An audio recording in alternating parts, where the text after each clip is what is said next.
ఈరోజైతే దోశ దోశ అయితే ఎలా తయారు చేస్తున్నానో చూడండి. ఇవి పచ్చజొన్నలు, బియ్యము, మినపప్పు అయితే నానబెట్టి పట్టి మిక్సీ పట్టి పొద్దున్న అయితే దోశ వేస్తున్నా. దోశల పిండి అయితే మనం దోశల పిండి ఎలా పడతామో అలాగే పట్టాలి. పచ్చజొన్నల పిండి ఇది ఇప్పుడు పట్టినాం కదా, నైట్ పట్టేటప్పుడు ఇట్లుంది. పొద్దుటి వరకు అయితే మంచిగా వండుతుంది దోశల పిండి. మనం ఇప్పుడు ఎండాకాలం కాబట్టి ఇడ్లీ పిండి అయినా దోశల పిండి అయినా ఇట్లా పొంగుతుంది. అందుకనే కింద బేషన్ పెట్టుకుంటే మనం పొంగినా కూడా ఇట్లా బేషన్లో పడుతుంది. చూడండి ఎట్లా వంగిందో, ఇట్లా వంగుతుంది. పొంగినప్పుడే దోశ కూడా టేస్టీగా ఉంటుంది. మంచిగా మనం ఇట్లా రుద్దినప్పుడు కూడా పొంగినట్టు వస్తుంది అన్నట్టు, బ్రెడ్ లాగా పొంగినట్టు వస్తుంది. అందుకనే జొన్నలు, తెల్ల జొన్నలైనా పచ్చ జొన్నలైనా ఇలా నానబెట్టి మనం పొద్దుకి దోశల పిండి పట్టి పెడితే ఇలా దోశల పిండి అయితే ఇలా ఉంటుంది. కింద బేషన్ పెట్టిన బేషన్లో కారుతుంది చూడండి.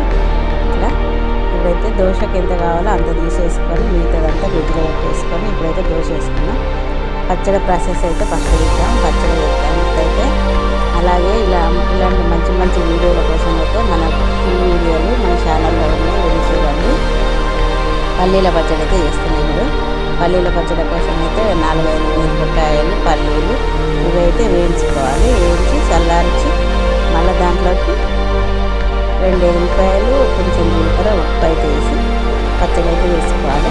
టమాటాలు కూడా చిన్న టమాటా ఒకటి వేసి మిక్సీకి అయితే పట్టాలి. అది చల్లారలోకి దోశలు వేద్దాం. ఇప్పుడు దోశ అయితే ఇక చూడండి అసలు ఎంత మంచిగా వస్తుంది అంటే డౌటే వద్దు, అంటుకుంటుంది రాదు అన్న డౌటే వద్దు. జొన్న పిండితో చేసినా కూడా జొన్న దోశ అయితే మస్తు వస్తుంది. ఇట్లా మంచిగా పొంగినట్టుగా అంటుకోకుండా సూపర్గా వస్తుంది దోశ అయితే. ఇలా కొంచెం ఆయిల్ వేసి తీసేయాలి. అట్లాగే మన ఛానల్ చూస్తున్న పేరెంట్స్ పిల్లలకి, 10th క్లాస్ పిల్లలకి, పేరెంట్స్ వాళ్ళకి, 10th ఎగ్జామ్ రాయబోయే పిల్లలకి అందరికీ ఆల్ ద బెస్ట్. మంచిగా ఎగ్జామ్ రాయాలని మన తల్లిదండ్రులు ప్రిపేర్ చేయాలి. వాళ్ళకు టైం టు టైం చదువుకోవడము, ఇలాంటివి ఇచ్చుకుంటూ చదివించడం. All the best. వాళ్ళైతే బాగా రాయండి పిల్లలు, ఓకేనా? మరి ఇలా జొన్న దోశ కూడా ఇట్లా మంచిగా అంటుకోకుండా వస్తుంది. పల్లి చట్నీ కూడా రెడీ అయింది. నేను ఎండుమిరపకాయలు చేసిన కదా పల్లి చట్నీ ఇలా రెడీ అయింది. ఇప్పుడైతే దోశ మన ఈ పప్పు దోశ, మినపప్పు దోశ లాగానే ఉంటుంది. ఇందులో కూడా జొన్నలు వేసినా కూడా దోశ టేస్ట్ బాగుంటుంది. ఎండాకాలం సమ్మర్ కాబట్టి జొన్న దోశ ఎక్కువ తినండి. మనం మామూలు రైస్ దోశ కంటే ఈ తెల్ల జొన్న దోశ, పచ్చ జొన్న దోశ, రాగుల దోశ ఇట్లాంటివి చేస్తే పిల్లలకు కూడా మంచిది, ఎందుకు మంచిది. ఓకేనా ఫ్రెండ్స్?